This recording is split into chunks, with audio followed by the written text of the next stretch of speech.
ભી વ્યાણી હા હું તો બે વ્યાણી ઉપરા ઉપર તો પછી કાલે પેડા કર્યા હતા ને માણસ ભાઈ આબો હા હા લગભગ કાલે ને કાલે રેડી કામ કરી નાખ્યું અને થયું ને ખવાઈ ગયું ખવાઈ ગયા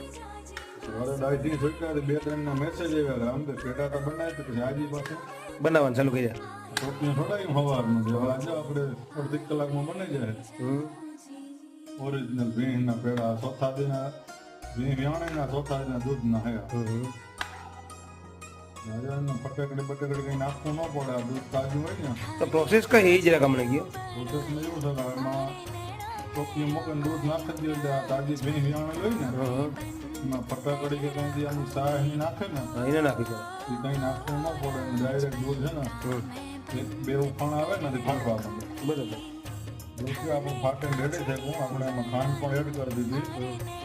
અને ખાંડ પહેલા પાણી નાખે